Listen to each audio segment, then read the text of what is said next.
Unplugged Army, it's time to register for the LPGA Ford Championship at Whirlwind Golf Club. Go to FordChampionship.com and you can either buy tickets, or an even better deal would be to volunteer. This is the biggest event on the calendar, calling all generals and really anybody that's even a private in the Unplugged Army.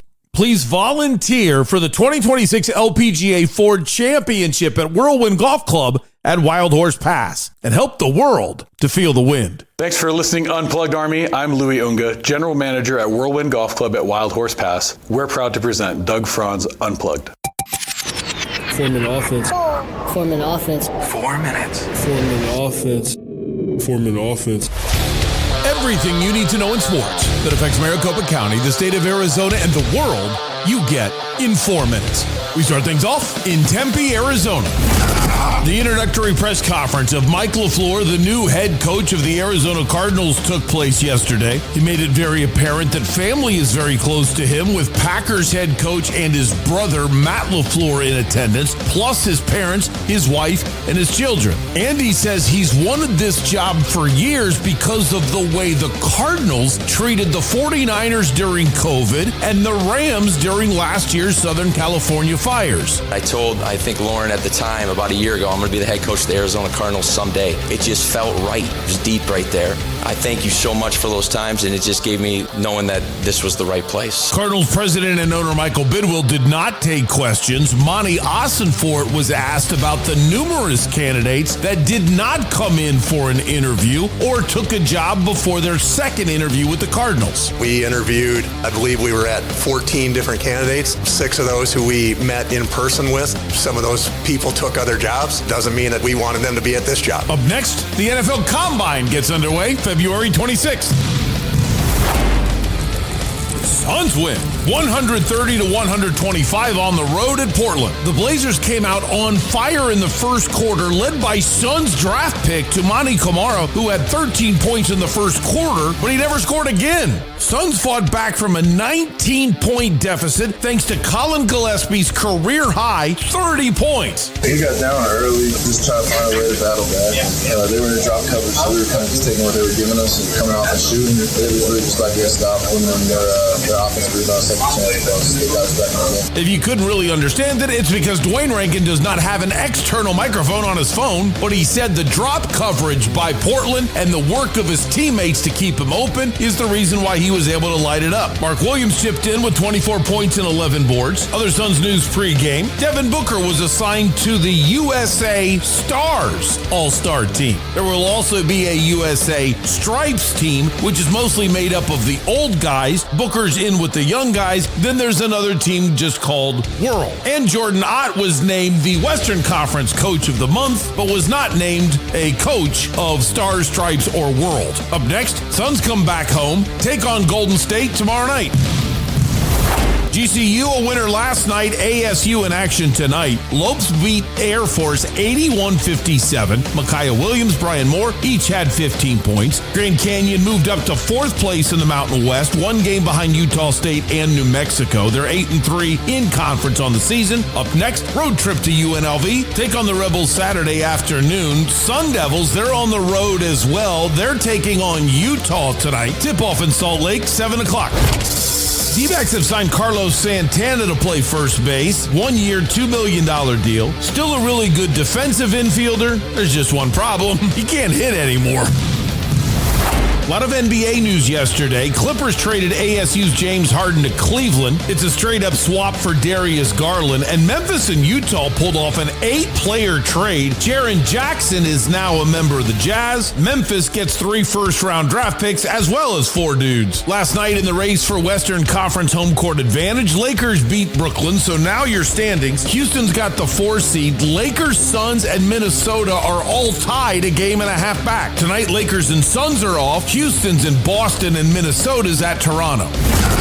NFL news, the Players Association interim director says there's no appetite amongst the members for an 18th regular season game. Giants have hired former Bears head coach Matt Nagy to be their offensive coordinator, and Atlanta said in their press conference introducing their new GM that they won't commit to Penix as their future starting quarterback. And finally, 2 British universities got together to study micropollutants in England's rivers. They found something interesting in all English freshwater shrimp.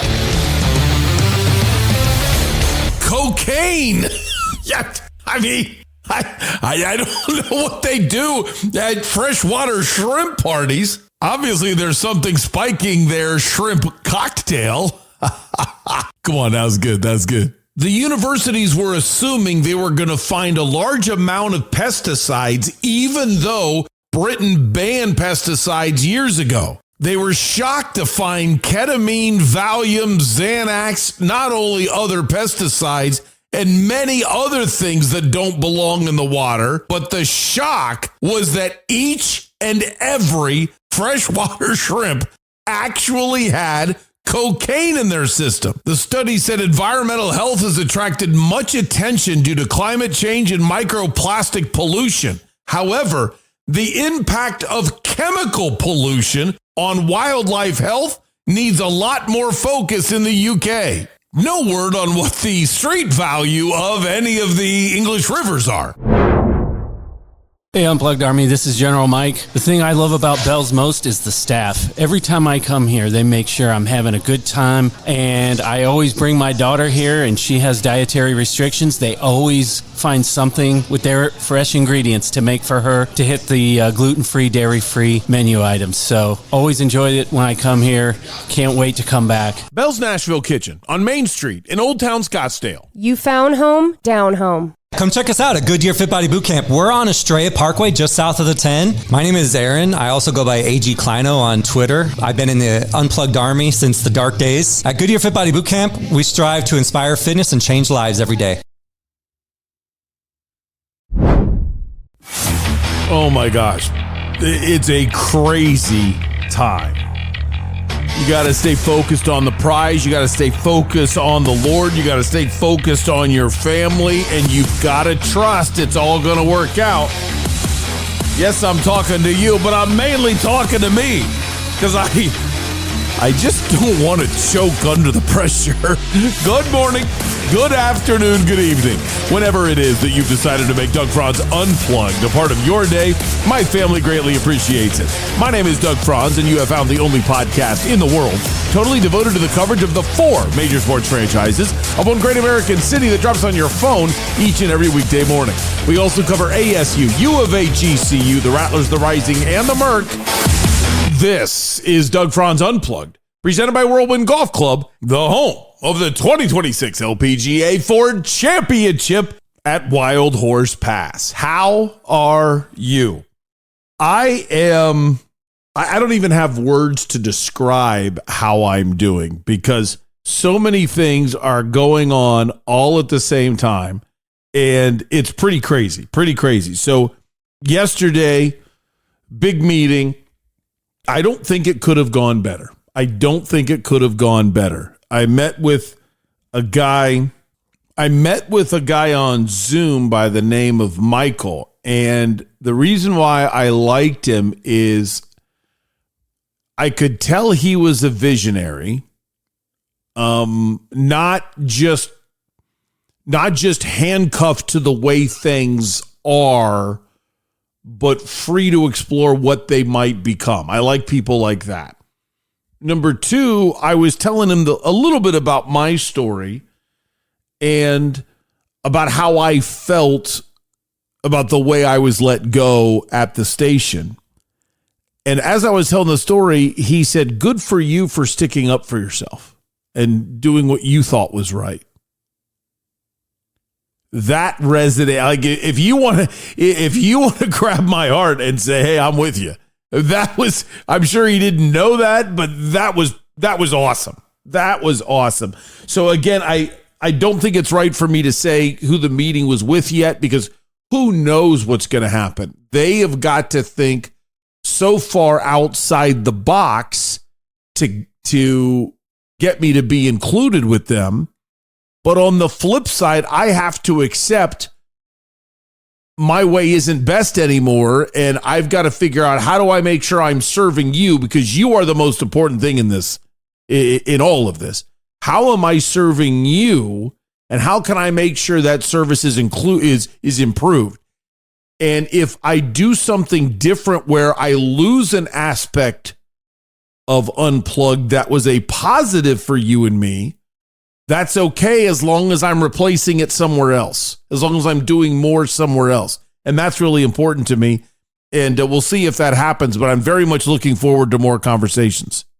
One of the things they asked me about was my downloads and my listeners. So I haven't done an exhaustive study on that in a long time. And I looked into some things and noticed that before I made the leap to that small television station I was with for a while, I was averaging well over 200,000 downloads and listeners a year. Maybe it was just downloads, but the number was 200,000. And then when I left and went to the little TV station, it dropped by 100,000 a year.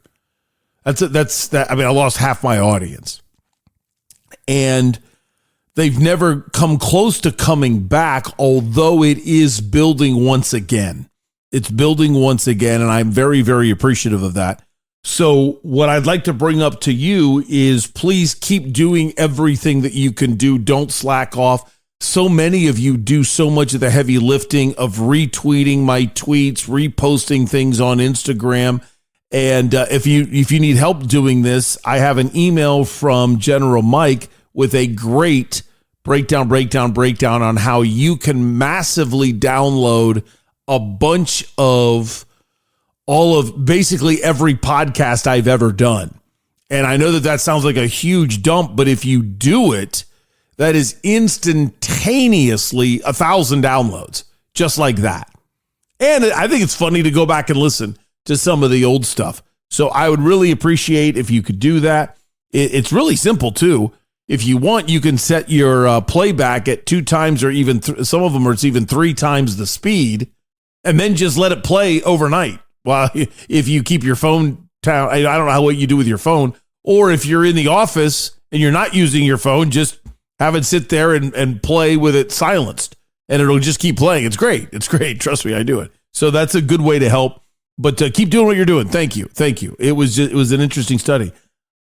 Excited. I got invited to the Waste Management Phoenix Open for both Thursday and Saturday. Taking my nephew on Saturday. So I am really excited for that. Guest-wise, I let you down today. I don't know what happened, some kind of miscommunication, but I wasn't able to get a hold of Paige. So that interview is not available for you today. But tomorrow is a Bobby Mack day. Thursday's Bob McManaman, lead columnist, Arizona Republic, will join us. So I'm excited to talk to him about what he thought of yesterday's press conference in which we met Mike LaFleur and Bobby Mack had a couple questions. So it'll be good to talk to Bobby Mack about that. Okay, last announcement. And if you're new to Doug Franz Unplugged, just to tell you, normally I do a lot of the announcements at the end of the show, but they're really important. But today I've got so many announcements, I thought, hey, let's go through it now. It's almost like me teaching a class, but I want you to be caught up in our group meeting here. Dustin from Pebble Creek, one of our listeners, had the idea of me doing Diamondbacks play-by-play during a game just to the Unplugged Army. And we get a suite, and we listen to me do play-by-play in the suite. I thought that would be ridiculous for 9 innings. But I said, you know what? I would do it for 3 innings. So I inquired about a suite from the Diamondbacks. And I want you to know up front, it's expensive. I don't see a scenario. See, here's the problem with a suite. We can't say reserve this for us and then wait and see how many people buy tickets. Somebody has to buy the suite. And guess what I'm not doing? I'm not buying the suite. I'll reserve it. I'll figure it out. But that's the way that it goes. So we'll try to figure it out together. but we need about $3,100 to get the suite that will hold 18 people. And food and beverage is all included. Really good food. That's all included, but not beer, nothing alcoholic. And then you're expected to tip your server at the end. So if you want an 18-person suite, we're looking at about $3,100. If you're looking at a 25-person suite, we're looking at $4,900. And the 25-person suite, we can also add to it. There's standing room to get more people in if more people were interested in doing something like that. So that's what we're looking at suite-wise. So I'm thinking if one of you say, I'm in, or if two of you say, hey, I'll split it, maybe four of you go in and say, hey, I'll buy 25%, you buy 25%, something like that. Maybe we can pull that off, and then you get a high allotment of tickets that you personally sell to other members of the Unplugged Army. So if you're interested, just tell me, yeah, I'm interested in buying a ticket to a suite, or I'm not interested, or you're interested in actually paying for the suite. I think a good rule is just to put the price point at $200 a ticket, but we need somebody to be the financial collector and somebody to just buy the suite, things like that. But put it in your head, about $200 a ticket. I've got some dates that are interesting and available at the cheapest price. Prices go up depending on the opponent. The entire 4th of July weekend is available at a cheaper price. June 7th is available, and August 23rd is available. And I kind of like maybe choosing August 23rd. That's against the Reds. I'm not saying I think the Reds are going to be, actually not that bad this year, to be honest. But I kind of like that one because it's before football. I won't be as busy. Sunday afternoon. I'm kind of a fan of that. So let's talk about that at some of the other events that we've got going on. Okay. Lastly, let me rifle through events. These are big. February 28th, Slice House, Gilbert, grand opening, newest member of the Unplugged. Well, the owner is a longtime member of the Unplugged Army, but newest advertiser with the Unplugged Army. Great pizzas, I've been told. Great salads, I've been told. I don't want to brag about the food yet because I haven't had it, but oh my gosh, it looks good on the menu. March 23rd, that week of March 23rd is the Ford Championship at Wild Horse Pass, and that's at Whirlwind. I need you to volunteer, please. Go to FordChampionship.com, click on volunteer, learn all about it, or get tickets. If you have kids, I believe your kids get in free. If you're military, I believe you get in free. Don't know all the details, but find a way to be a part of that. And then immediately following, the Wednesday after April 1st, this is not an April Fool's joke, is our Play Like a Pro Day, where the course will be set up like one of the days of the week, Thursday, Friday, Saturday, or Sunday, that the women just played. So you'll be able to go back and say, let's say it's Friday, you'll be able to say, okay, what were the Friday scores? Oh, wow, I scored this well. I would not have made the tour. We can make fun of each other. And then it is official whether we get a suite or not. May 7th is Unplugged D-Backs Day. May 7th, when we have upper level tickets for, I think, about $18. And I'll get you, if you want more information on that, email me, Doug at DougFranzUnplugged.com. We'll start getting things a little more organized and not just have scattered announcements. All right, if you're ready, it's time for Doug's Big One. Doug's Big One has now been Biggie-sized by Wendy's. Get the Biggie Bite, Biggie Bag, or Biggie Bundle. If you go with the Biggie Bag, it's only $6 and you choose Junior Bacon Double Stacker Crispy Chicken Sandwich. And you get 4 pieces of nuggets, a junior fry, and a small drink. Let's Biggie-size Doug's Big One. Doug.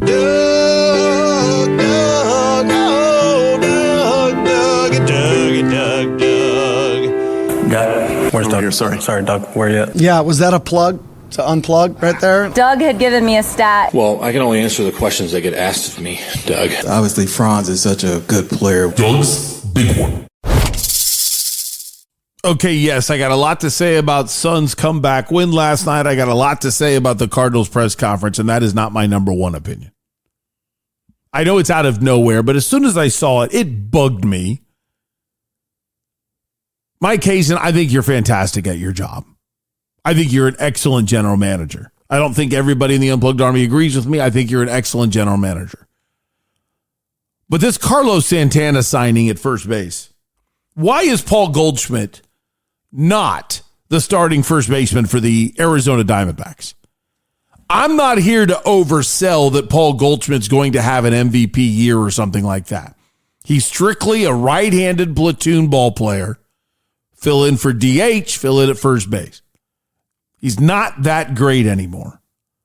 But he's better than Carlos Santana, who batted remember the slash line.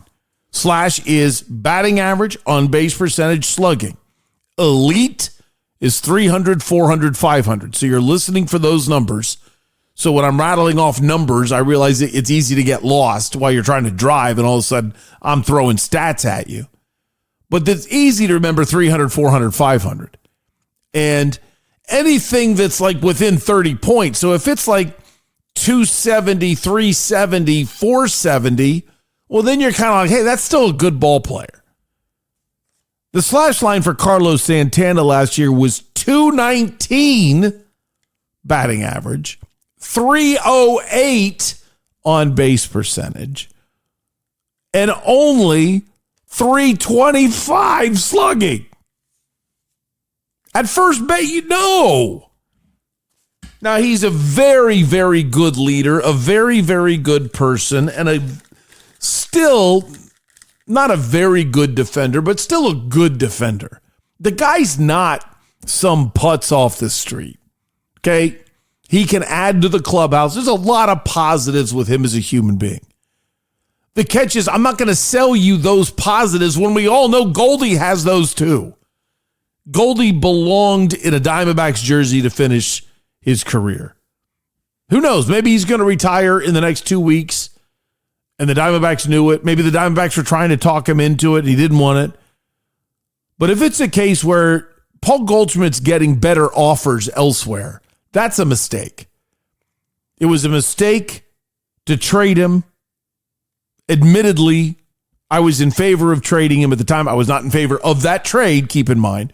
When they actually did it, I thought, well, that's not enough. That's a bad move. That's a salary dump then. That was a mistake. But so is this. And that's Doug's big one.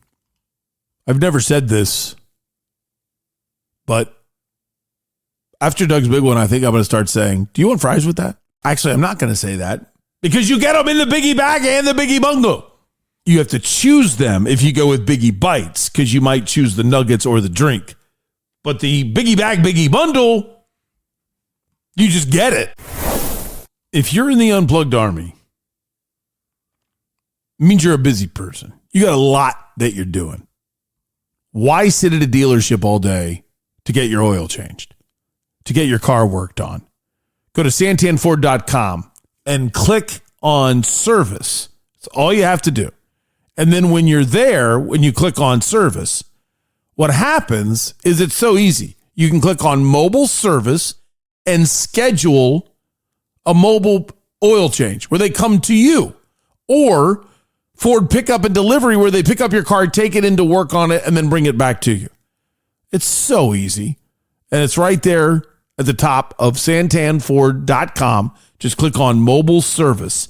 I now only use Santan Ford mobile service to get my oil changed. You got to be within 25 miles of the store, and 100 Mile Brewing Company is 23 miles away. You can eat lunch, have a beer, get your oil changed. I've also done it at Trophy. So you go to Trophy as well, get the rigatoni, and get your oil changed. Santanford.com. I am Santan Ford. All right, let's get to the meat of the show. It's Cardinals time. My number one takeaway is that I really like him. My number one takeaway was that I really was impressed with the human being that is Mike LaFleur. You could tell family was very important to him. That matters to me. And let me give you a little insight into me. And I'm not trying to subject myself into this story. I'm just kind of explaining kind of where I come from and then why that makes me really respect and really relate to Mike LaFleur. He had his parents in the front row, had his brother in the front row, the coach of the Packers, had his wife and his children in the front row, said all the right things to me that was family oriented, where I don't know. I just always feel like I can tell, okay, that's a little cheese ball. Oh, that was real. And it was very, very real. I think it's also real that Matt LaFleur came to this and spoke with the media. I thought that showed me something of how he's there to support his brother. Also, he said something that really grabbed me. When he was going through his thank yous, he thanked Monti for it. And specifically said that, I saw you with your wife and family. And to me, it's kind of something that I do. I have this one pet peeve. You're going to laugh. I call it hit on the cart girl guy. I have golfed so often with a guy that when the cart girl comes around with drinks, he just starts hitting on, oh, wow. Do you play golf? Oh, I'd love to. Wow, that's a sexy swing you've got there. Oh, yeah. Yeah. And just, I don't know. It's just, you're a creep. Well, I really like to see, here's an example. If I'm interviewing you and I say, tell me about yourself, I love to see what somebody starts with. Where do they start their life story? Where do they start talking about themselves? And there's just something different about the guy that starts with his wife and children. Just something different. And if you're telling your story, aren't you going to start with what's important? And how cool is it when the guy says something about his kids? I don't know. That's my world. So I kind of watch for those signs. And what did Mike LaFleur bring up about Monti? Watching Monti with his family. Okay. If you're in that realm where you notice that type of thing, I know other people might listen to me right now and be highly offended. You're judging me. I'm single. You're judging me. I'm this. No, I'm not judging you at all, because I'm not judging where your life is. I'm judging how you talk about your life, what's important to you.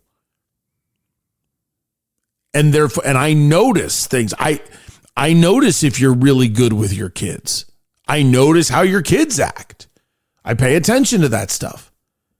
And you could feel that Mike does too. And that to me kind of tells me something, that there's high character there. And I liked that. Let's start from the beginning. Michael Bidwell walks up to the podium.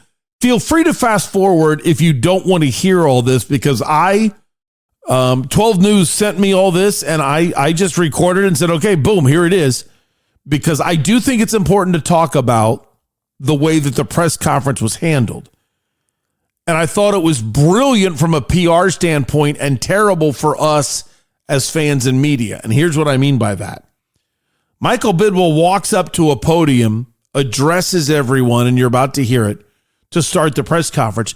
Then he walks away, so he's not going to be asked any questions.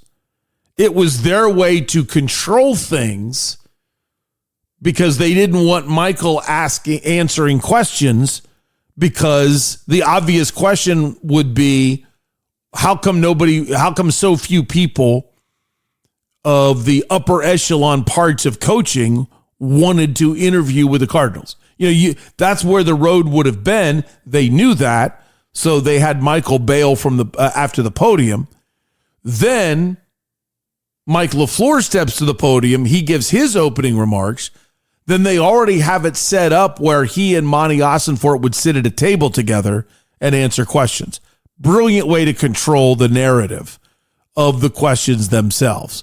So if you don't want to hear the whole thing, look at the timer right now in front of you and fast forward 4 minutes. Here is Michael Bidwill's opening statement from the podium. Good afternoon, everyone. My name is Michael Bidwill. I'm the president and owner of the Arizona Cardinals. Welcome, everybody. We're super excited today to introduce Coach LaFleur. I want to take a few minutes to introduce some very special guests, including Lauren, his wife, Addison, his daughter, and Wes, his son, and my sister Nicole is going to present them with some flowers. Addison, those are for you. Welcome. I also want to welcome Mike's parents, coaches, Denny and Christy LaFleur, who are here. And so Shannon Ossenford is going to present some flowers to Christy. And as well, Mike's brother is here from Wisconsin. He works in Wisconsin. He was able to take the day off and come out. And so Matt is here with his wife, Bree, as well as with his boys, Luke and Ty. And so Lisa Manning, I've already screwed this up, so I apologize. We've got Lauren's parents, Kathy and Mike are here, and Lisa's going to present some flowers. So welcome. We are thrilled that you're all joining us. Mike comes from a number of different trees. Most recently, he comes from the Sean McVay tree, where he was offensive coordinator for the last 3 years. Prior to that, he was 2 years offensive coordinator at the Jets. Prior to that, 4 years in San Francisco at the NFC West, but a total of 7 years with Kyle Shanahan. So he's under the Shanahan tree, but probably the most significant coaching tree is from the coaches LaFleur here, both Denny and Christy. Christy is a member of the Mount Pleasant High School Hall of Fame. And so is Lauren. Christy is a coach, and Lauren is a track and field. So we welcome you, and we're excited that you're here, and we really feel like you're part of the family now. So super excited. I want to thank Monti Ossenfort for his leadership of this coach search. In addition, our assistant general manager, Dave Sears, and vice president of personnel, Rob Kissel, also assisted and were of great assistance. In addition, Mark Dalton and Sean Mayo, our chief people officer, assisted at parts of the interview process as well. But a lot of work went into this. We told you a few weeks ago it was going to be a thorough search, partly and lengthy, partly because of the NFL rules, but partly because we wanted to be very thorough. And so we spent a lot of time not only looking at candidates. We thank each one of the candidates that participated in our process. We learned a lot from each one of them, and it gives us a chance to sort of have a free look into each one of the organizations and how they do things. And so we benefited from each one of those interviews as well, and are bringing those things back to the Cardinals to help us improve for 2026 and beyond.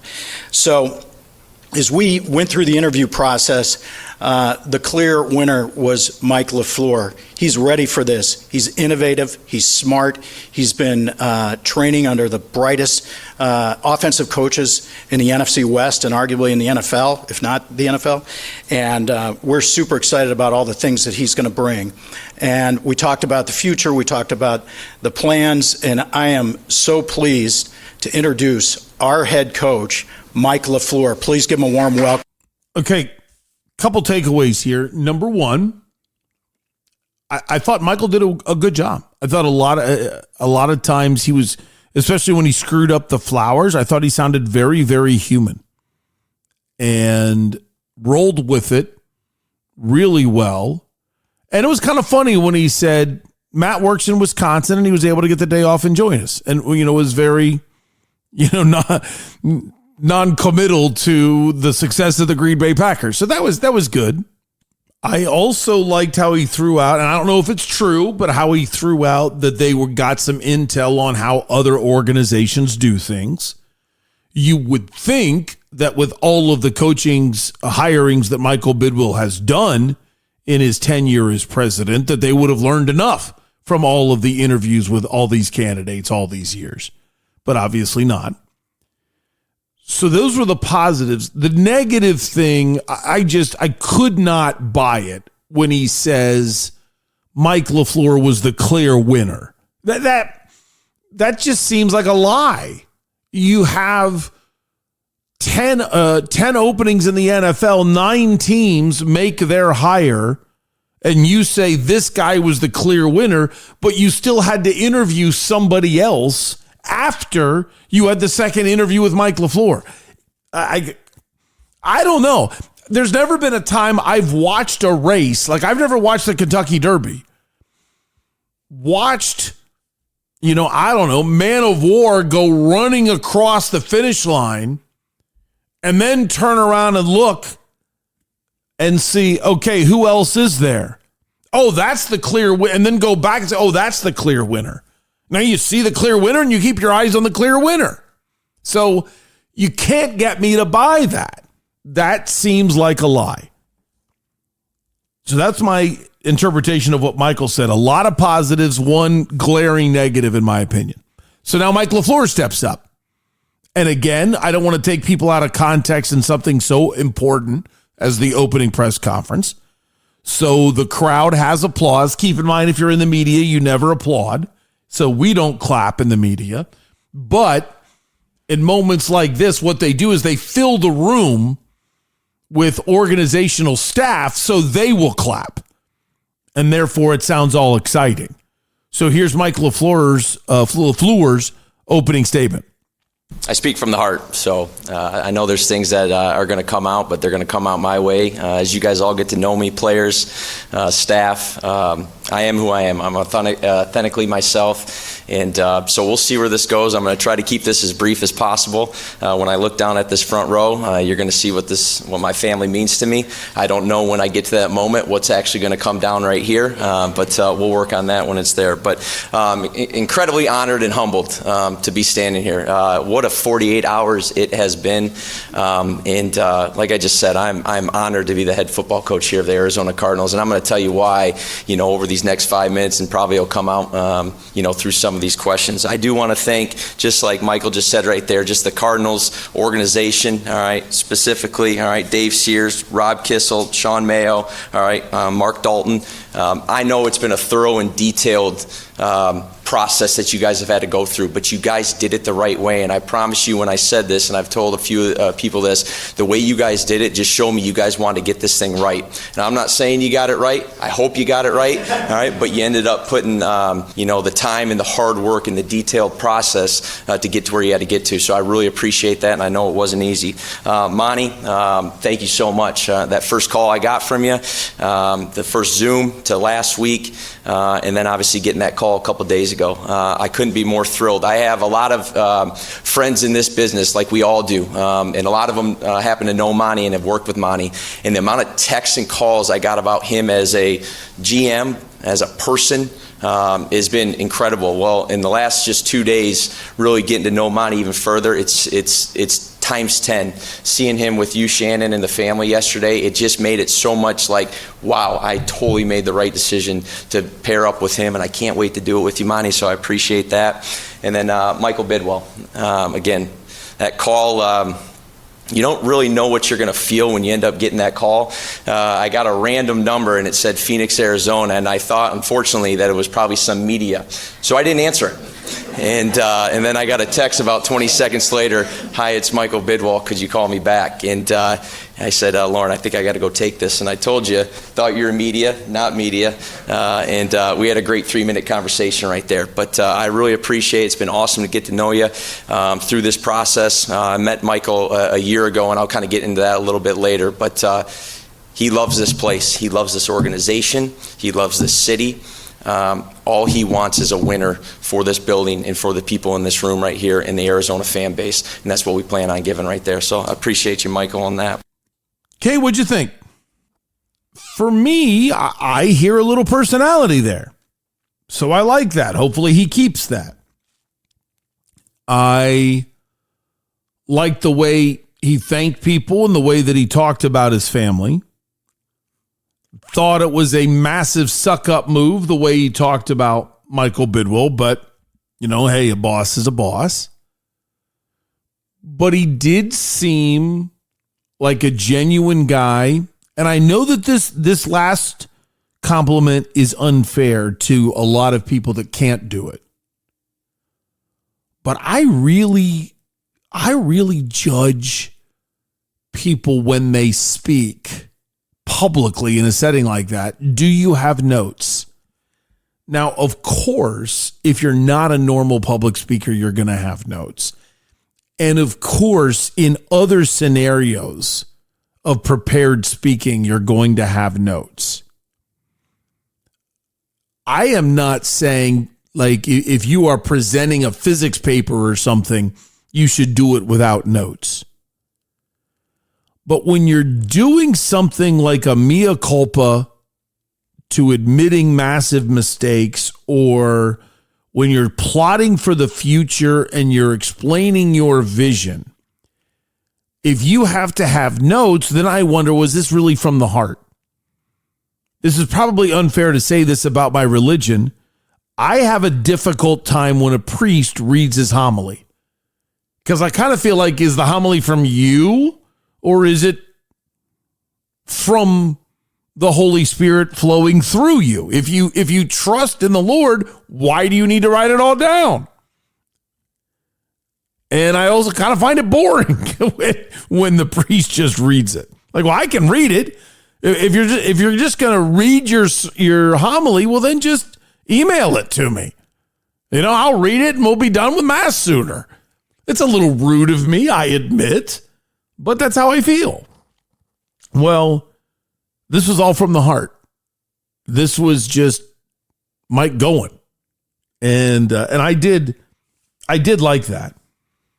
So then he starts into kind of almost thank you notes, but why?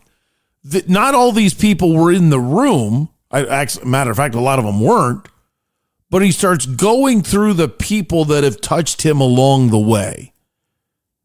One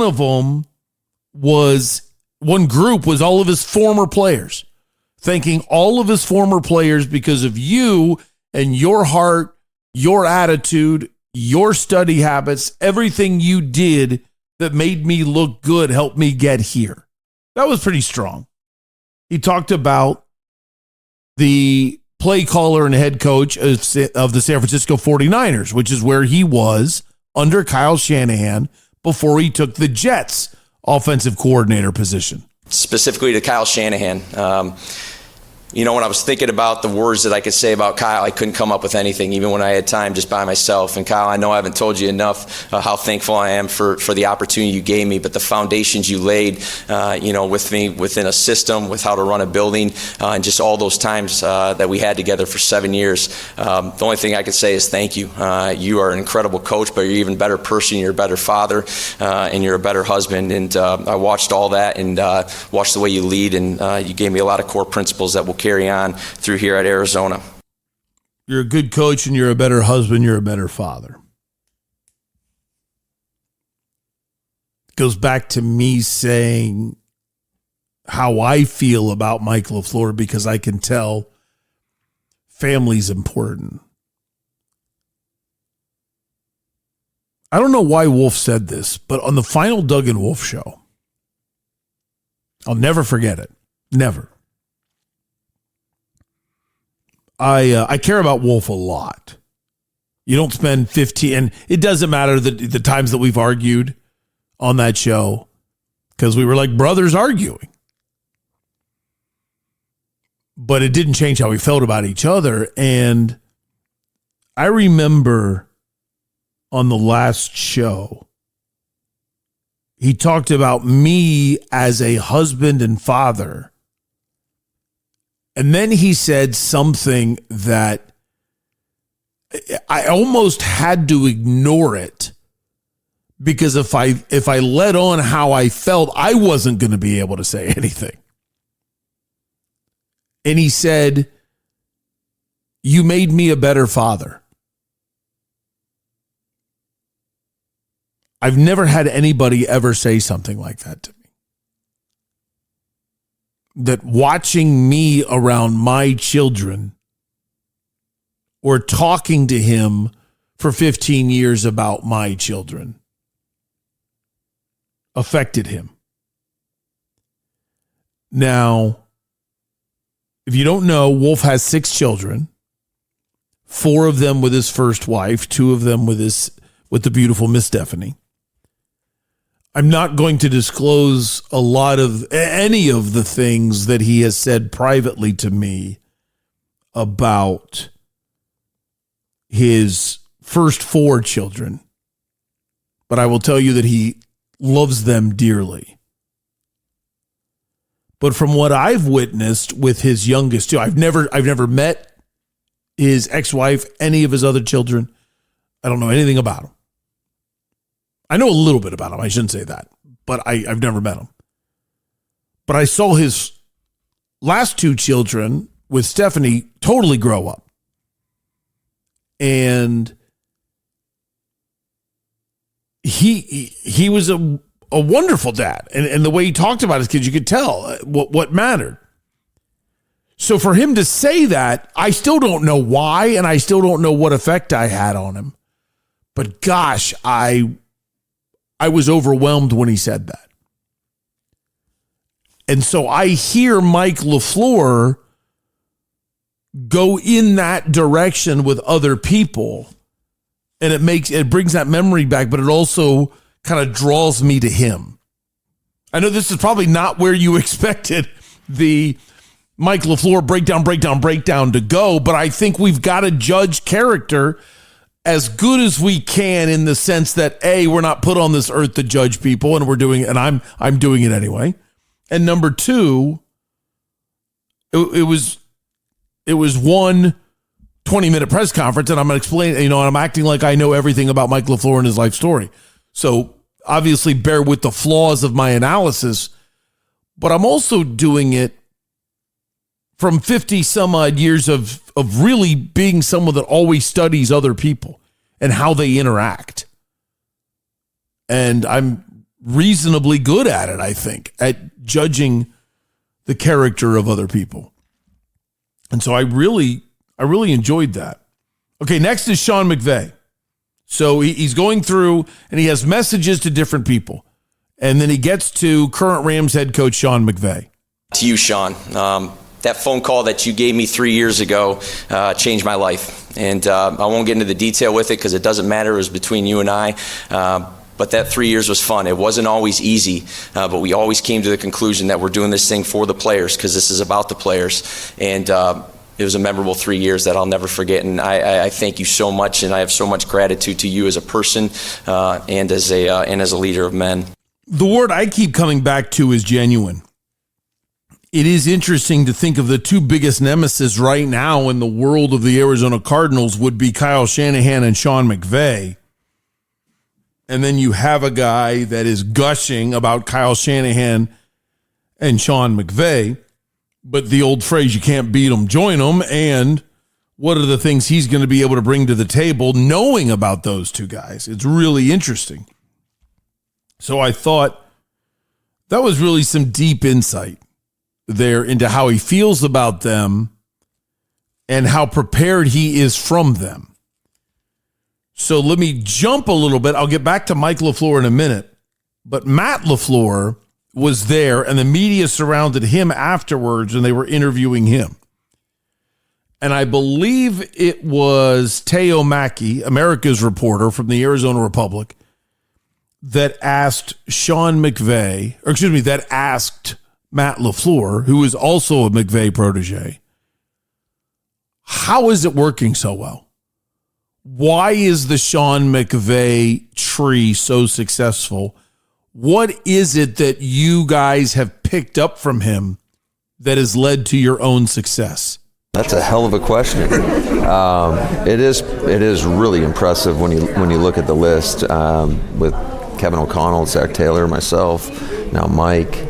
I just think, I think he does such a great job, and I think this stems back to our days with the Shanahans as well, as just, learning ball the right way and trying to lay it out and build a foundation that you can lean back on. having a clear philosophy. I think despite we're all a little bit different in regards to maybe how we call it, how we use our personnel, and I think that's the beauty in coaching is you got to find out what your guys do the best and then put them in the position to go out there and do that. And I think just being around those guys, and certainly Sean does as good as anybody in the game, in my opinion, of just being able to adapt. Mike talked about being organic throughout the course of the season and how you evolve. And I think there's so much truth to that, and you can't be rigid. I think the days of rigidness in this profession in coaching are long gone. It can't be this is how it's going to be, because this is the way we've always done it. It's you got to find out what your guys do well, and then you put them in position, and it kind of organically grows throughout the course of a season. The way people talk about Sean McVay's openness, he is the one that calls the plays. He's in charge. That's it, right? But he makes every single person, especially on offense, feel like they're 100% involved in the game plan and they are contributing and everyone's responsible in the win. Other coaches, other offensive coaches are kind of like, I'm the coordinator. Your job is to coach that offensive line. My job is not to be involved in you coaching the offensive line. And this does seem more collaborative, so therefore you get more minds together, and it does seem like those guys enjoy working that way, and then they bring that to wherever they are going. So that's him to McVay, and then that's Matt LaFleur, then therefore talking about that aspect. Okay, back to Mike LaFleur. So he's shouted out Monti Ossenfort. He shouted out Michael Bidwill. He shouted out Kyle Shanahan. Shouted out Sean McVay. Now he's got a message. And I told you before, he had already shouted out his previous players, his past players. So now he's got a message to the Cardinals players, with a lot of the Cardinals players standing in the back of the room. To you guys in the back, to the current players, I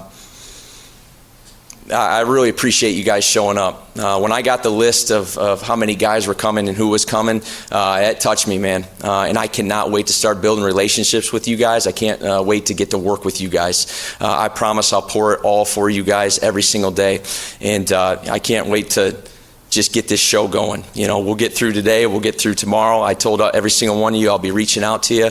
But this is for you guys. And the staff that we're going to put together is a pour into you guys.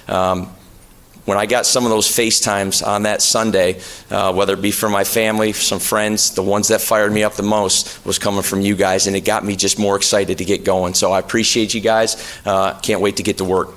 I think that alone is strong, just to say how much it meant to him that you were there. How about this? Let me give you a quick story. Cam Cox was talking to Mac Wilson, the linebacker, and Mac Wilson talked about trying to connect with Mike LaFleur. And this kind of shows you that the guys either were ready for a change or they like the change, one or the other. Great, honestly. Once I found out and saw, we made the hire, I shot him a decent text, and told him how fired up I was to, get to work with him and things like that. And before I could put my phone back down, I had a FaceTime call coming right in, and it was from Coach Mike. And when he picked up, I was like super juiced, obviously, and just to have those few words with him, and just for him to pick up the call and pick up the phone and call me right away, it was super dope, honestly, and it just shows how much he cares, obviously, and how much he's ready to get to work with his guys. Mac also said that as soon as he knew about it, he booked a flight to get here to be there to see him on day one. That's what a leader does. That's impressive. Okay, so now he's called out everybody except one group, us. So I'm going to play for you his message to us, but this is kind of interesting. His message to Kyle Shanahan was 34 seconds. His message to Sean McVay was 26 seconds. His message to his current players was 46 seconds. His message to us is 2 minutes. 6 years ago, I was in San Francisco. COVID hit, and we all know that that was a challenging year. And it was week 10. We just had beaten the LA Rams, and we were kind of in that cusp like most teams in the NFL. We didn't know where it was going to go. We win some games, we'll go to the playoffs. We lose some games, we're going to be out. This league's tough. And we got a call from the league that Santa Clara is shutting down. We can no longer be in Santa Clara at Levi's Stadium, and it's you got to find a new home. And within about 24 hours, Michael Bidwell opened up his home, and we made this our home for 6 weeks, staying over there in Glendale, right across the street. I actually was walking home from games after that over to the Renaissance Hotel, if I'm not, if I got that hotel right. And you guys as an organization opened it up for us, but the city did as well, and it made it feel like home for 6 weeks. And my wife and my kids, and we were all down here, and it was an incredible experience. And then you go to last year, and the fires hit in LA, and we're about ready to host a playoff game versus the Minnesota Vikings on Monday Night Football in the first round. And obviously we all kind of know what was going on in LA. And the fires got a little bit too close, and we had to move. And who was the first one to call? Who was the first one to send over the planes? Who was the first one to open the doors? It was the Arizona Cardinals and Michael Bidwell. And I'll never forget in that moment thinking, this is family. This is home. And it was temporary for 3 days. I actually installed over on that side about a year ago the red zone plan as we were getting ready for Minnesota. So the podium moved over to the right. But I already know this building. I got to walk around this building for 3 days. I know how much you love this place. And I think Lauren at the time, about a year ago, I'm going to be the head coach of the Arizona Cardinals someday. It just felt right, and it was deep right there. And I thank you so much for those times, and it just gave me, knowing that this was the right place. So thank you very much. I really appreciate it. And let's go, baby. That's kind of the money quote. It felt right. And it is unbelievable. I forgot about this. And I totally forgot about this. Got a friend named Jody, longtime bartender at Red's Bar and Grill. She's not there anymore. I don't really understand why, because she's fantastic. And there are still 2 really, really good bartenders there, but they need Jody back. So who's ever running that place, hey, wake up. But she's a big 49er fan. And the 49ers stayed at the Wigwam, just like the Cardinals do for training camp. And some of them stayed at the Renaissance as well. And this is where they practiced. This is where they did everything and got ready for games in 2020. Or maybe it was 2021. I can't remember. But it was really interesting to hear him talk about that and then go right into the fires from last year. That was strong, I thought. It's a strong message to the fans of what he's bringing to the table. Okay, now let's get into the questions. So here's some of the questions that were asked. I was really disappointed by the media. Really disappointed by the media. The questions that I think are to be asked were, hey, who's the starting quarterback? Are you declaring Kyler's the starter or not? I wish somebody would have asked Monti for it. Did Clint Kubiak say anything directly to you about not taking the Cardinals job? Did he talk to Michael Bidwell? Did he call personally to say, I'm not taking the Cardinals job? I wanted to know that. I don't understand how the media didn't ask that question. I thought the media I was really looking for good things from the media. I think they dropped the ball in their questions. Some of the questions were interesting, but they weren't probing. But Mike LaFleur was asked if he ever thought, someday him and his brother were going to be coaching in the NFL, or how crazy would it be if somebody walked in, when you were young. And he was raised in a town called Mount Pleasant, Michigan, which is where his father was an assistant coach with the Central Michigan Chippewas. That is a Mid-American Conference school. I have been to Central Michigan. I have been to Mount Pleasant, and I pray that I never go back. Here is the answer to, did you ever think of, someday you and your brother were both going to be head coaches in the NFL? No, the NFL would have been an afterthought when we were growing up. Like, there was nothing better than Central Michigan University, period. Like, everyone asked me, I'm from Michigan, who were you, a Spartan or a Wolverine? I wasn't either one of them. I actually just, whoever my buddies liked, I liked the opposite. I like going to Kelly Short Stadium and seeing Central Michigan, and you just you are where your feet are, Like, I was at St. Joe. That was the coolest job in the world in the moment. Had a great 3 years there, calling plays at 22 years old, 23 years old. A lot of good friends. I was only about 3 years older, 2 years older, same age as some of those guys, that I still keep in touch with. So you just kind of are where your feet are, and, you get that first opportunity. Matt obviously cracked in with the Texans, in 2000, whatever it was, 8 or something like that, and, got my opportunity there in Cleveland in 2014, and it was awesome, but the NFL mystique wore off really quickly. We had a job to do.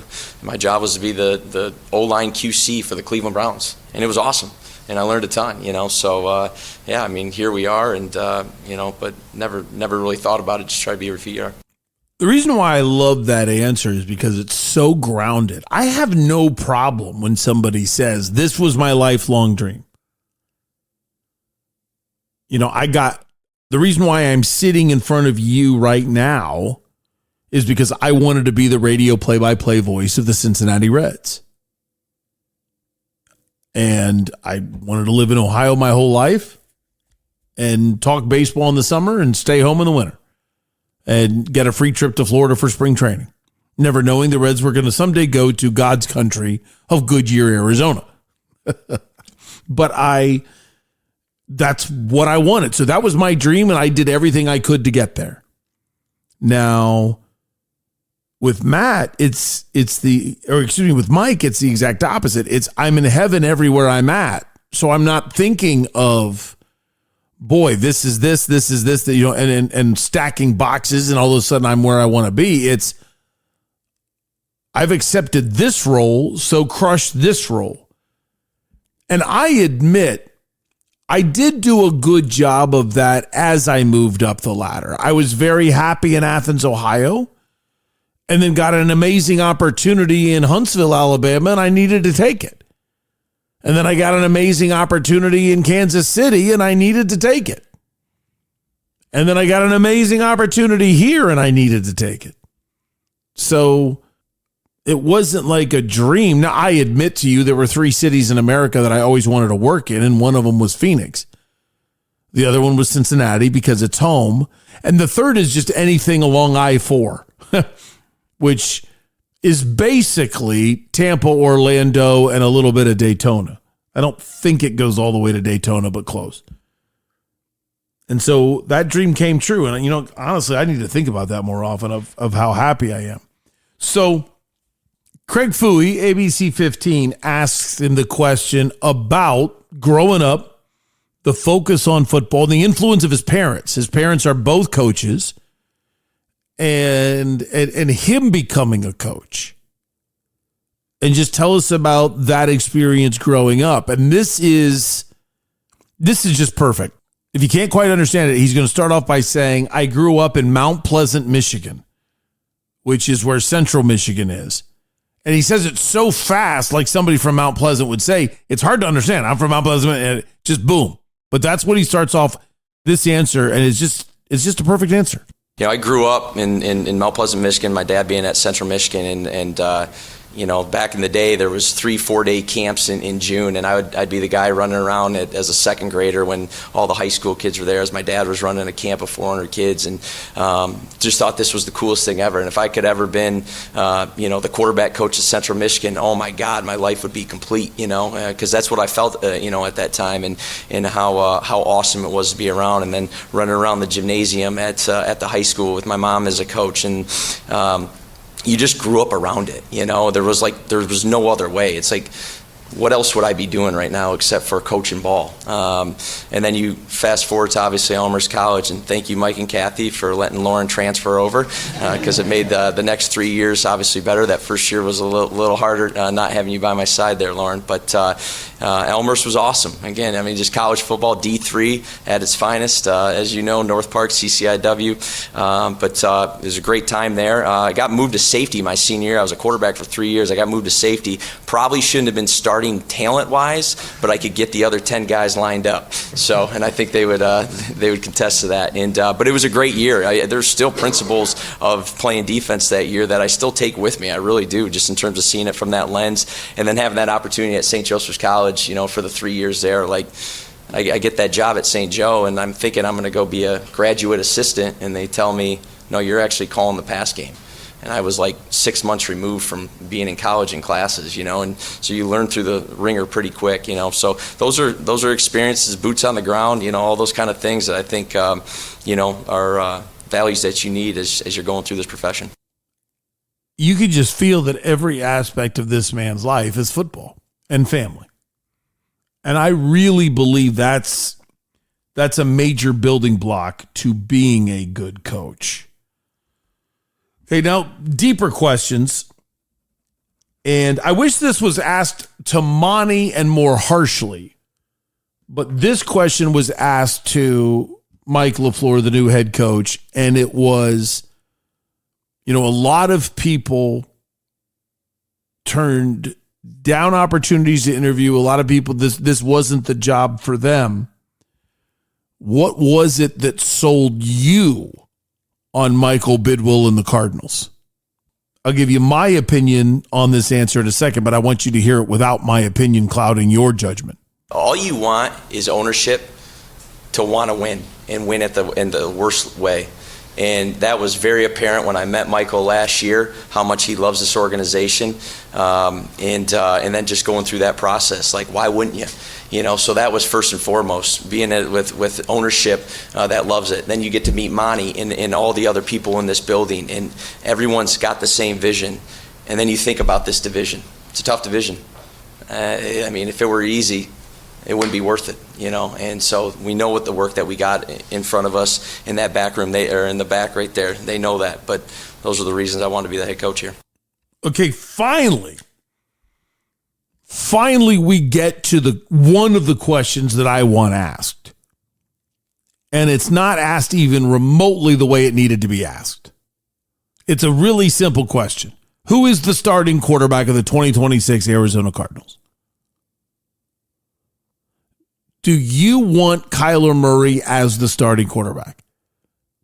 Hey, you're a different person than Jonathan Gannon. Jonathan Gannon sat here countless number of times and told us that Kyler Murray is a franchise quarterback. Kyler Murray is the franchise quarterback. Kyler Murray. Well, now that it's 2026, in your mind, is he the franchise quarterback? Are you going to stand on the table and say, I want a year with Kyler?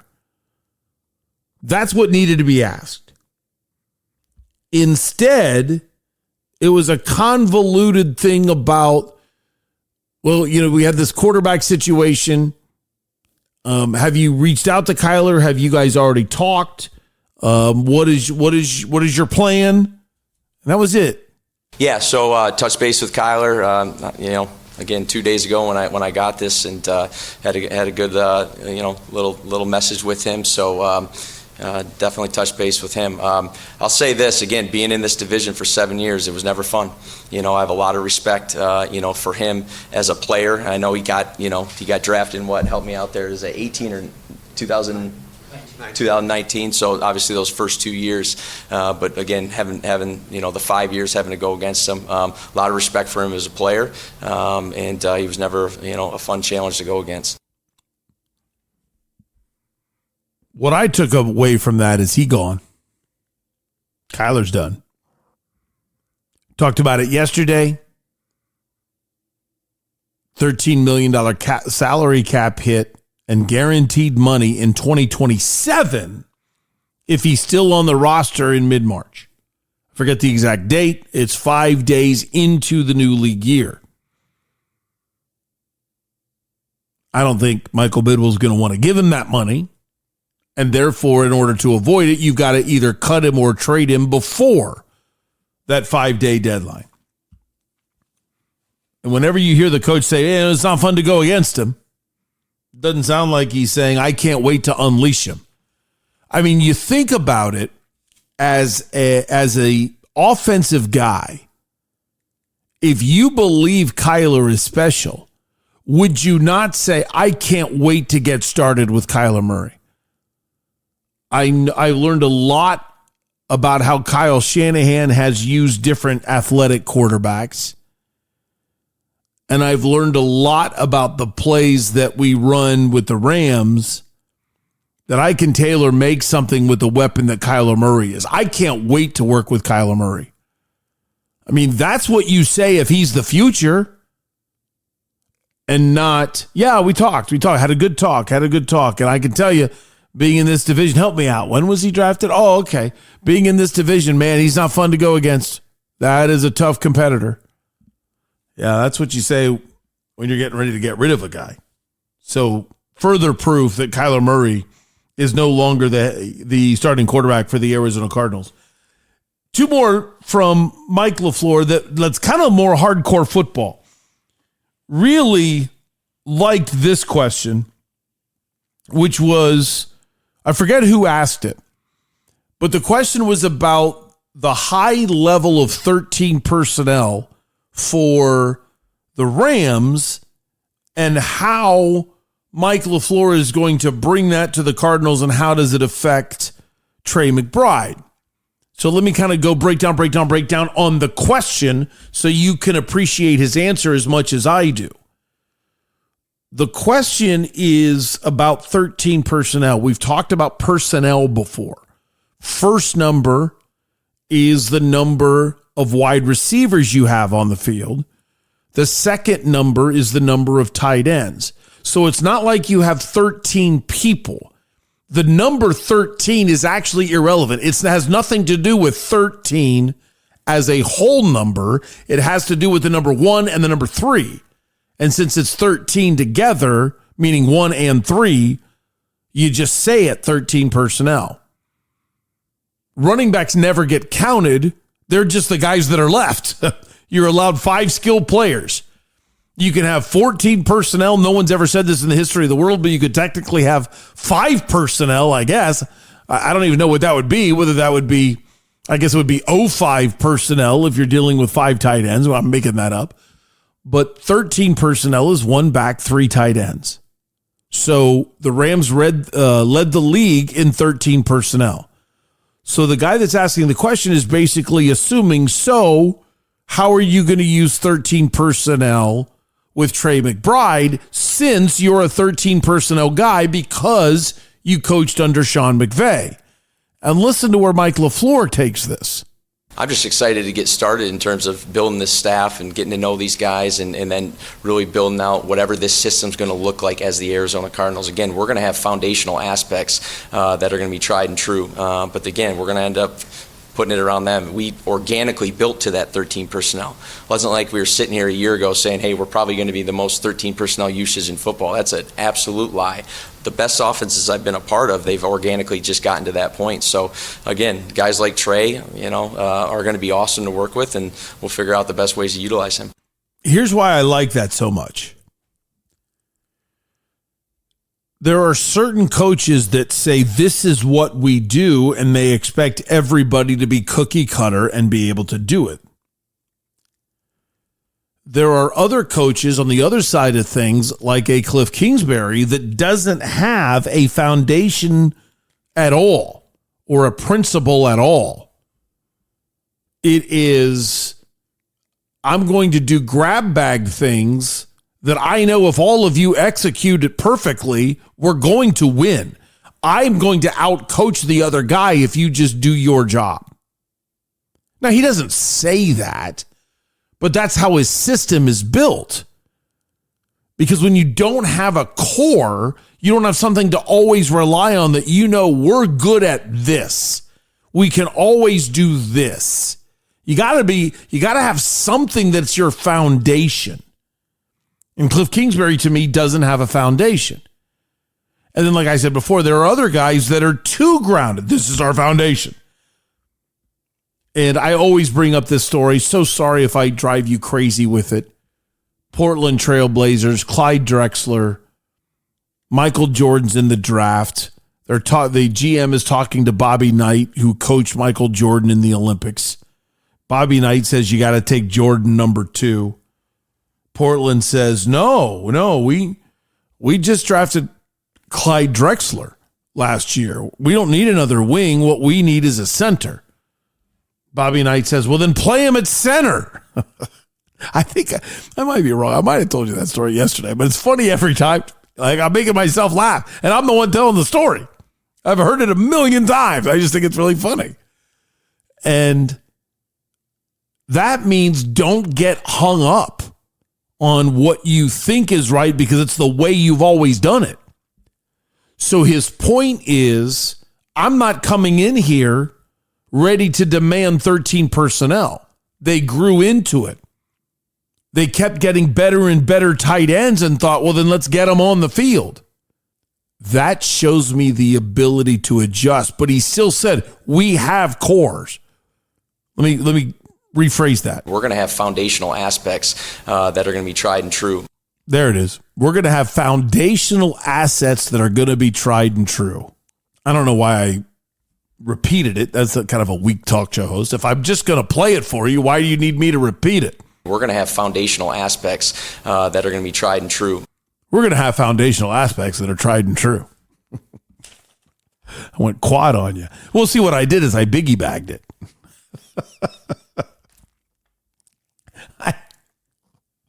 Can I tell you, okay, I shouldn't say this. Wendy's is a new sponsor. Why would I rip them?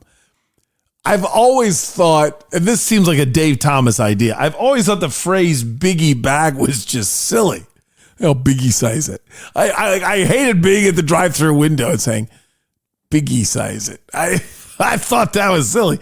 And now I'm the complete opposite. Now I like it because I just think it's so cheesy, it's funny. Like why I love the movie Airplane. So I like it now.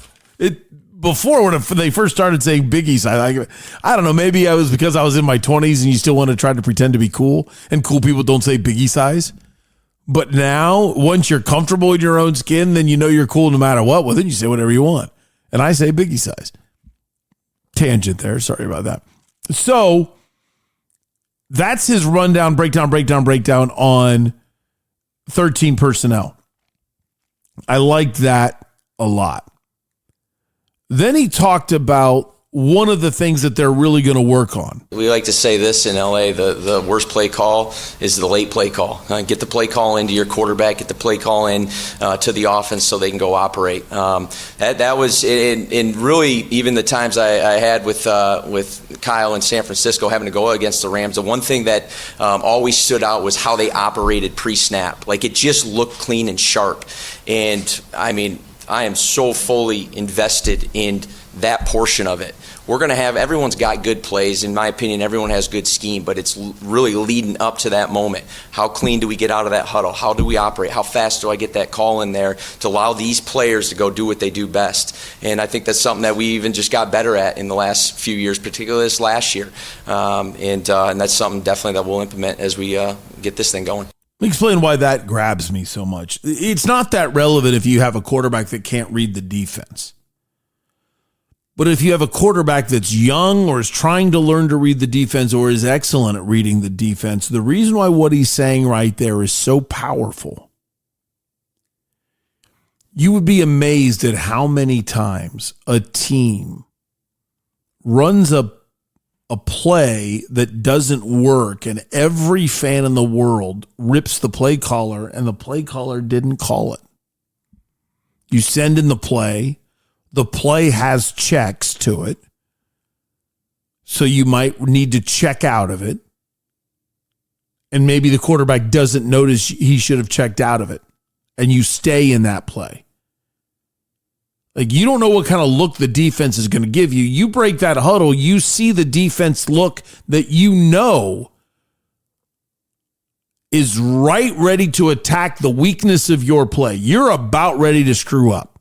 A quarterback should be able to see the blatant ones and get out of that play. he doesn't, the play doesn't work, and everybody rips the head coach, rips the play caller for being an idiot, for calling that play. Well, maybe he said 3 times that week, don't run this play if they do this. And here's the other team doing this, and the quarterback doesn't notice, runs the play anyway. Whose fault is that? I mean, obviously everything's the coach's fault. Coach up the quarterback, and if he's not willing to listen or learn, bench him. But what I love about the comment right there by Mike LaFleur is, if you have run a cleaner huddle, if you are faster at getting the play in, the quarterback can be faster at relaying it to his teammates. They're faster to line up. I'm not saying go Cliff Kingsbury warp speed. What I am saying is get up there sooner so the quarterback can read the defense. So the quarterback has a chance to say, wait a minute, I just noticed they're doing the thing that we don't want them to do. Okay, can. Or kill. And you run the switch. You run the other play that is called in the huddle. That way, everybody knows this is what we're doing. And now that team on defense has a tough thing to answer. Are they going to stay in the look that they've got, knowing that the offense just switched because they anticipated you being in this defense, you were in a different defense, but they've recognized what you're in, and now they probably have switched to a play they believe will smoke the defense you're in? Or when you hear can as a defensive middle linebacker, do you then immediately switch your defense? Say, hey, we guess that if they recognize what we're in, they're going to switch to this. So we're going to switch to that. Supposedly it was legendary, the Luke Kuechly, Peyton Manning battles, as the middle linebacker of the Panthers felt like he knew the Colts offense as well as Manning did, and was barking out what was going to happen. And they're fighting back and forth of which is going to be the last switch and how they're going to get away with it. Well, if you got a quarterback like Kyler Murray that can't read the defense, it doesn't really matter. But you've got another quarterback, you want to give them time to get to the line of scrimmage, to see it, to be able to make the check, and then to be able to figure out how are we going to counterbalance the defense. That's huge. And then suddenly the play might work, and everyone's, oh, good play call. Well, he actually checked into that play. But still good coaching. How tough is it to call plays and be a head coach? It's a good question for Matt LaFleur because he's good at both.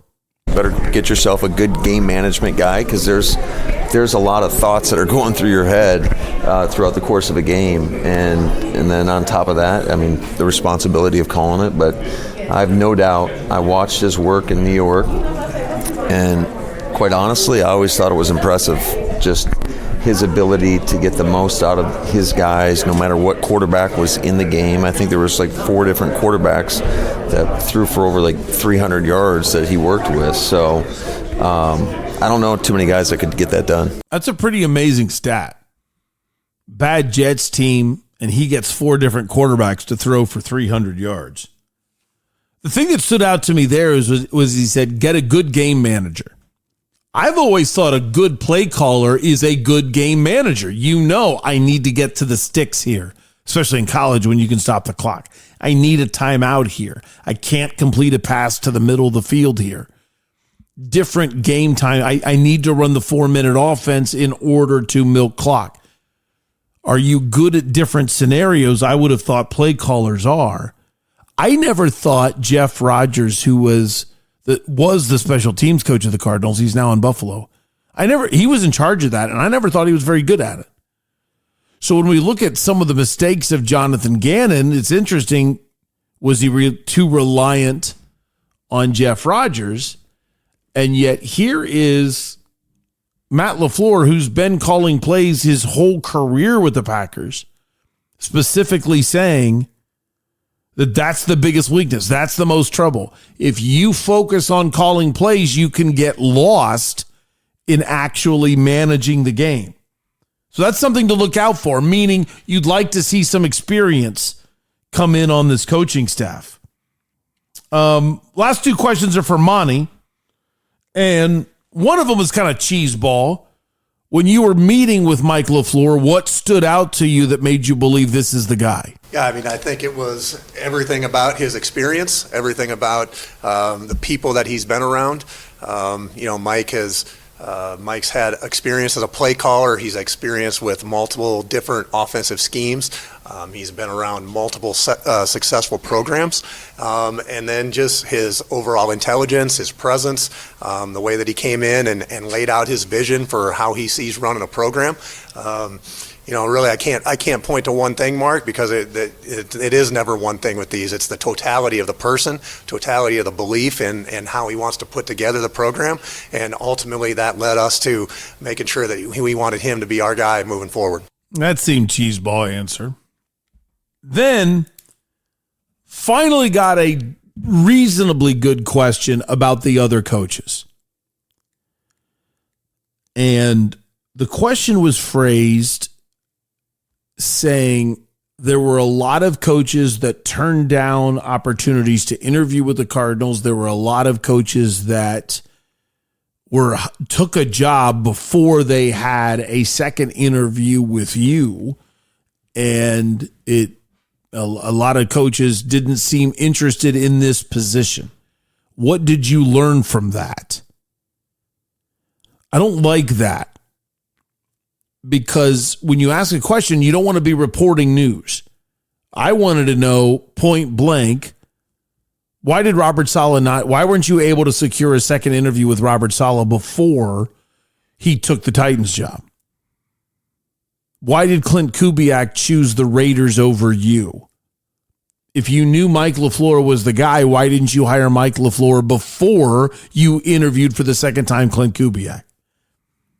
That's what I asked. And instead, it was just, what did you learn from the other coaches that didn't take this job? Monti has a weird comeback on this one. Well, I mean, I'd say to that, Teo, is like we went through our process on our timeline, and we went through, we interviewed, I believe we were at 14 different candidates, 6 of those who we met in person with. Some of those people took other jobs. Doesn't mean that we wanted them to be at this job, okay? And so we were able to go through our exhaustive process. We were able to talk to everybody that we wanted to talk to. And in the end, we had to come up with the best decision that it was for us. And thankfully, that led us to Mike. And so, I'd say our job was attracted to many candidates. And thankfully, Mike felt the same way. And we're excited to move forward with him. See, this is where it's a bunch of crap right there. Number one, he didn't answer the question. It's a stock answer. It's an answer that you're prepared to say. It's an answer that your PR department said, go here if they ask, why did other coaches not become a part of this? Because the question was, what did you learn about the organization? What did you learn about your process, your organization? What can you take away from those coaches not wanting to be here? That's the question. And he didn't say, what we can learn from that is we've got to do better at having a better quarterback situation. We've got a lot of question marks, and that's my job to get those answers. And if I do my job, then suddenly more people would have said yes to the job.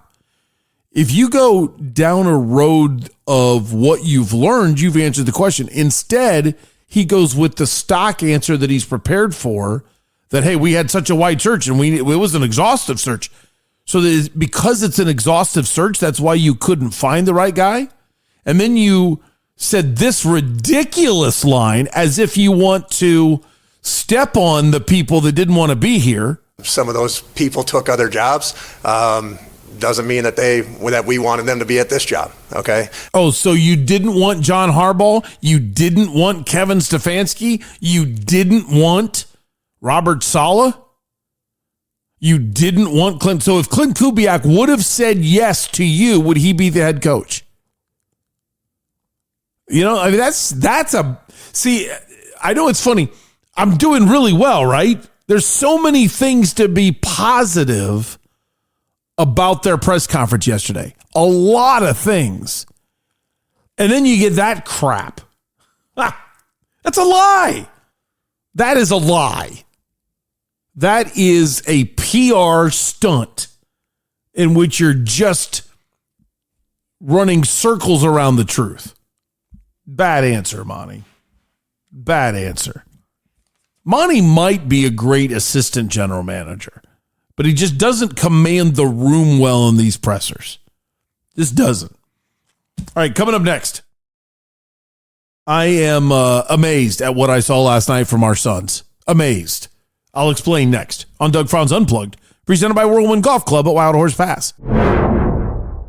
The word nothing is actually a good thing when you call Parker & Sons heating, cooling, plumbing, and electrical. You see, the nothing is you don't pay for a weekend fee, an emergency fee, a nighttime fee, or any other made-up fee. Of course, you pay for the service, but Parker & Sons doesn't charge you like you've inconvenienced them to help you. When you have any issues with your heating, cooling, plumbing, or electrical, there's one place to call, 602-2-REPAIR. That's 602, the number 2, then REPAIR for Parker & Sons. It's big, it's juicy, it's meaty. Get your burrito at Burrito Express. If you're having a hangover, a bad day, even a good day, still get your burrito at Burrito Express. It will make you feel better.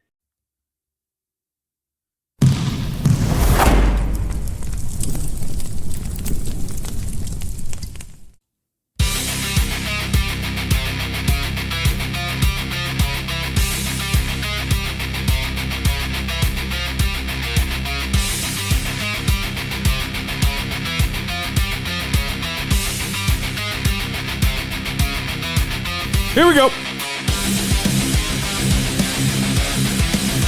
Sorry the podcast is getting up a little late today. I don't know if you're sick of my apologies on that, but the 9 o'clock Sun start was kind of a killer. And then I kind of made it worse as I was a guest on 12 Plus again with Just Chili and Cameron Cox. And that was a lot of fun.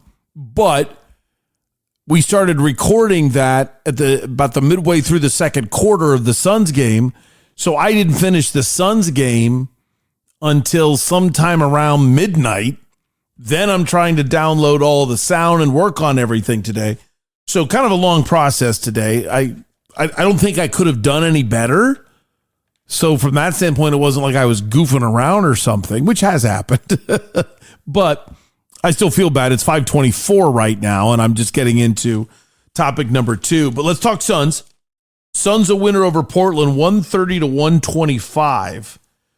Portland jumped out to a 19-point lead in the first quarter. And it was ugly. Terrible rebounding, bad closeouts in which they were letting, below average 3-point shooters be so wide open that even they're going to make it. Now, I love Dwayne Rankin, reporter for the Arizona Republic. Great writer, not great sound guy. He does not buy a microphone for his phone, and he was the only way that I could find sound when I was working on that. As the Suns, they do something a little strange. I would disagree with this. But what the Suns like to do is, I think they try to protect guys that travel and let them get the sound so they don't post the conversation with the head coach, the press conference with the head coach. So I don't have it from them, so I use Dwayne Rankin's Twitter handle at Dwayne Rankin, but then his isn't mic'd. So this is room audio, and this is what this is what Jordan Ott said at the beginning of the Suns press conference after their win over Portland. Yeah, it was just a barrage early. We know they're a really good driving team. They just kept getting in the paint, spraying. Klingen had 3 of them. The way to get back in, you just got to go possession by possession. Thankfully, we were able to do it almost immediately. Wait to the second half. I think that helped us because we just had to spend so much energy. Even in the end of the first quarter, we started to catch a little rhythm, and then into the second, to where we at least closed the gap. And we felt at halftime, we were in a pretty good place after all of that in the first quarter. So, good road win, a lot of grit, a lot of just resilience, mental resilience to overcome some of that shot making early on. So what he's talking about there is basically, how do you get out of it? How do you get out of it? Because they started so terrible that that can swallow you whole. And he's really impressed with this guys going at it little by little. They're down by 19 at about 3.5 left in the first quarter. But they lose the quarter 41-30. Not normally are you going to be happy losing the quarter, ever giving up a 40 burger in a quarter, but especially being down by 11. But considering they were down by 19 and shaved 8 points off that lead in the last 3.5 minutes of the first quarter, then turned around and won the second quarter by 6, you go into the locker room, you're only down by 2, and they killed them in the third quarter, 34-22. Of course, no book, no Jalen Green again. And they do that again. What's amazing about this team is it's always two guys, but you never know who the two guys are going to be. Dylan Brooks and Royce O'Neal really weren't that great in this game. 4 turnovers, 22 points combined. Dylan Brooks was only 3 of 16 from the field. And then listen to 3 other guys.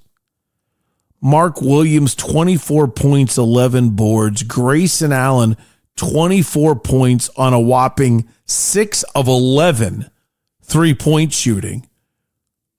I don't know what that is off the top of my head, but I'll bet it's 53%. I'm sorry. You know me well enough to know that that's not going to drive me nuts. So 6, 11 goes into 6. There he goes into 55, 5. I think it's going to be 5-4, 5-4, 5-4. So technically 55%. Okay, so 55%. If I did the math right. That's Grayson Allen. See, everybody's doing something. And most of this season without Jalen Green, it's been all Dylan Brooks. One of the rare times that Royce O'Neal isn't hitting. He went 1 for 5 from 3. They still get something done. Jordan Goodwin, 16 points, 10 boards off the bench. The way he fights for every rebound is incredible. And he's listed at only 6'3", and I got to tell you, he looks shorter on the court. But Jordan Goodwin does so many things, so many hustle plays, energy plays that this team needs. And oh, by the way, Colin Gillespie with a career high. He doesn't stop moving. His energy, we're asking him to do a lot right now. Just his ability to move without the ball on top of his shot making off the dribble. He was able to find, even when he got inside the 3-point line, he kept his dribble alive, really tried to probe for some teammates. Yeah, just overall. And then they're coming at you on the other end. It doesn't stop on the other end. They play super fast, especially for a Western Conference team. And they drive the ball as well as anyone. So it's an unrelenting style that they play on their offense that really puts a lot of pressure on you. It's just so fun. I mean, it's not fun being down by 19, but it's just so fun that you have a team that will never quit. And then let's focus on comparing that to last year's team. And it was really interesting what you just heard Jordan Ott say, if you could understand it. He was complimenting Colin Gillespie for what he did off the ball. Off the ball simply means you're not dribbling. And Colin Gillespie basically did his best Steph Curry. He was going everywhere. That is the gift of Steph Curry. Gift number 1 is his shooting, obviously. But gift number 2 is his physical conditioning. That man never stops moving. I have seen it so many times where a defender gets him to get rid of the ball, and the defender feels like, good, finally, I was able to succeed, and they drop their hands for a minute, and Steph Curry's already gone already moving off another screen to get the ball in a different spot. And now you're trailing, now you're behind. And Colin Gillespie moved everywhere, and sometimes it was sacrificial. Sometimes he moved and didn't get the ball. Sometimes he moved around a screen that was set for him to shoot, but somebody else was more open and he created. That's what was really special about his game yesterday. 10 assists, 4 boards, 3 steals, and he was above 50% shooting at 10 of 17. So I loved what I saw from him. But my point about comparing him to last year and the things I said about the way this team fights back, you needed Bradley Beal to be more like Colin Gillespie. You needed Bradley Beal. You needed Kevin Durant to be more like Colin Gillespie. And could you imagine how bad I would get ripped if I tweeted that out? I think Kevin Durant should study Colin Gillespie and try to be more like him. But the truth is, Bradley Beal would not make sacrificial cuts. If he wasn't going to get the ball, he wasn't going to make the run. He wasn't going to work hard. He would say he wants to win, but he doesn't want to work for it. And Kevin Durant feels like, I either want the ball in my hand so I can be special, or if you're going to want to run a play for somebody else, I'm just going to stand out here, catch my breath, and wait to see if you throw it to me for spacing reasons. Okay, it is important for space. It is important to have guys lined up around the three-point line so whoever's guarding them are pulled away from the lane. But boy, if you really want to get somebody open, have one of you from outside cut through the lane, pulling the defense with you and rotating bodies. Player movement and ball movement beats every defense. And last year's team was lazy. They didn't want to work. Now you got a guy like Colin Gillespie that's given everything, and he gets a career-high 30 points. That's fun. Up next for the Suns, they're off today. They flew home. They take on Golden State at home tomorrow night. I nailed if you were listening to yesterday's show, I nailed the James Harden to Cleveland for Garland. So that happened. I also said, look for Giannis to be a Warrior. Well, there's a lot of reports that came out yesterday that he might actually become a Laker. Trade deadline is tomorrow. So it's interesting to keep an eye on this. I don't think he's going to be able to get into Phoenix and if he's traded to Golden State, get into Phoenix and boom, play game 1 on the day of the trade deadline. But how do you not wonder if Giannis Antetokounmpo is playing against the Suns tomorrow night? We don't know that right now, but it might be as low as a 50-50 chance. Supposedly Miami's coming hard after it too, but it does feel like Giannis is done as a member of the Milwaukee Bucks, and you shouldn't be surprised if you see him coming up downtown tomorrow night. Standings-wise, Lakers were a winner last night. Obviously, the Suns were. Houston and Minnesota didn't play. They play tonight. Houston's at home against Boston. Minnesota is at Toronto. We're still in the same boat in which there's a 3-way tie now, but the Lakers are still percentage points ahead. Minnesota and the Suns are tied for the 6th seed, but they're equal number of games back of Houston for the 4th seed with the Lakers. All 3 teams are only a game and a half. So the Suns are literally 2 games out of being alone in 4th place with home court advantage in the first round of the playoffs. Not wrapped up, obviously, but they did do something yesterday that is rather hilarious. The Suns won their 31st game of the year. I don't know if you know what the over-under is, but I think this is important, even those of you that don't really like gambling talk. The highly paid people in Las Vegas that are paid to be right said the Phoenix Suns, they projected the Phoenix Suns to win 30.5 games. That way there's no tie. So you don't bet on 30 and they actually win 30. So at the beginning of the year, you could have placed a bet that the Suns would win 31 or more games. So you would take the over on 30.5. Yesterday, they became the first team in the NBA to pass their season win total. Obviously not of all time, but just the first team this year. They've already exceeded expectations above anybody's wildest dreams. I said they were going to go over the 30.5. I told you they're going to the playoffs. I never would have said it before Valentine's Day. I never would have said before the All-Star break the Suns are going to pass their season projection total. No way.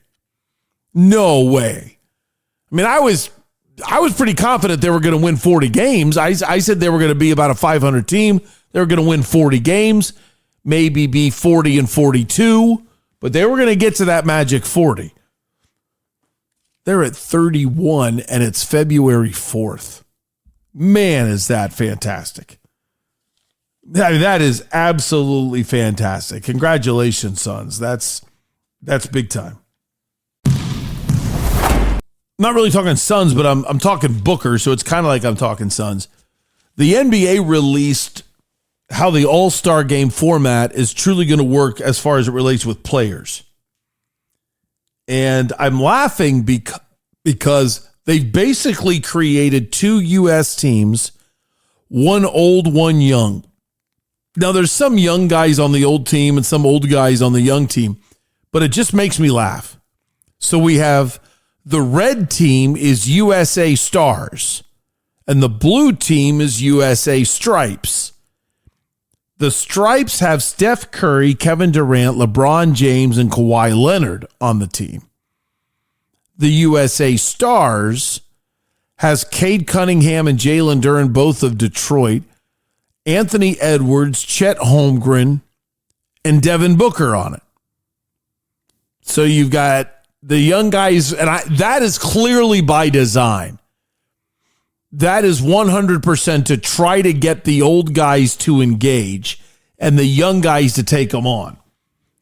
And then there's the world team. And the world team, my money would be on the world team, because not only are they going to actually have a little motivation to beat the Americans, but you got a team with Shai Gilgeous-Alexander and Jokic. Those two together? That's impossible. That is impossible what the world team has. So I am actually interested, I admit. I thought this whole thing was dumb. I even ripped it in the 4-minute offense. But then I admit, as I've been thinking about it, I started laughing, thinking, if you're at the YMCA and you got a bunch of young whippersnappers who think they know more about the game than you, the old guys with the knee pads and the headbands always win, because they want to show the young pups something and they move the ball better. But yet the young pups will run all day. And that's what I think that they're going to try to do. I think they want to take it from LeBron. I do. I'm really interested in this. So the way it'll work is the Stars, which is the Booker team, is going to take on the world. They are the world. Then Stripes plays 2 games in a row. Game 1 against whoever won Stars v. World. Game 2, whoever lost Stars v. World. If any team goes 2-0, they go to the finals, which is basically each game is going to be, or like each of these games is one quarter. So if you go 2-0, you go to the fourth quarter, and then it's whoever won head-to-head between the other two teams. If everybody beats each other once and they're all tied 1-1, well, then it's point differential. And so that means you might have a team up by 10 and running around like crazy trying to score again, which can kind of make some people mad and alienate them, and might light another fire. I'm not jacked up, but I think I said a little bit ago I was excited. That's probably a little strong, but I am interested. I won't be just watching it for work. I will actually be watching the All-Star game for legitimate entertainment and interest. We'll see if it delivers. All right. That was a quick Suns. I know it's kind of weird that I did like an hour and a half on the opening part of the show and then spent about 20 minutes talking Suns. Up next, I don't want to admit it because I'm frustrated. Doug Franz Unplugged, presented by Whirlwind Golf Club at Wild Horse Pass. Here is Sue Rigler talking about game day at 100 Mile Brewing Company. Game day here at 100 Mile Brewing is less than a mile away from ASU. So game day, we have the hockey game at Mullet. We've got basketball at Desert Financial, and we have football at Sun Devil Stadium. We have free parking, and you can actually even walk over. We've got a parking garage with 8 floors, so we'll never run out of parking, and it's free. So it's always a buzz and fun to watch the games here. 100 Mile Brewing Company. Fresh. It never gets old. Hi, I'm Angie with Penny Royal Promotions. We decorate blank apparel, screen printing, embroidery, direct to film. Also, we provide promotional products, offset printing, tents, canopies, banners, business cards, anything you can put a logo on. Okay, Unplugged Army, if you own a business, you have an upcoming event, a charity function, golf tournament, we're the official provider of the Unplugged Army. Ask for Angie. I'm this year's euchre champion. It's time for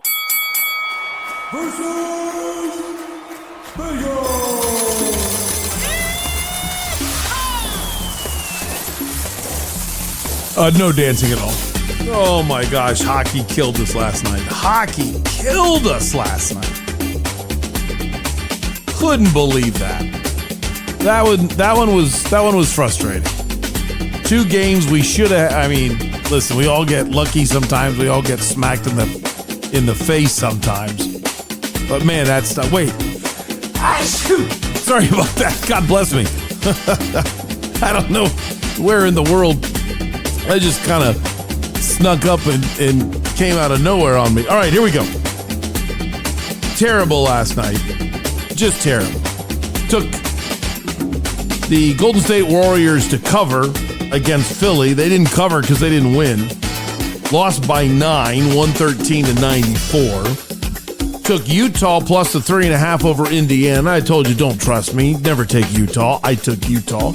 We got it right, but we had negative juice at minus 110 because we took Utah on the points, and they won by 9, and we took the 3.5. Wish we would have taken them on the money line. And then the 2 hockey games that just killed us, Tampa Bay and Carolina, both won 4-3. The problem is we had them covering the puck line. So they needed to win by 2, and neither of them did. So we got the game right, got the score wrong, we lose. Took Philly on the money line over Washington. They covered. We didn't ask them to cover, we just wanted the money line. They won 4-2. We took Buffalo against the team we do not speak of, plus the 5.5. Buffalo missed a 3-pointer at the buzzer. A kid from the school we do not speak of missed the front end of a 1-and-1 with 3 seconds left. UB got the ball down the floor, chucked up a bad-looking 3. It was an air ball. Truthfully, it was nothing but net.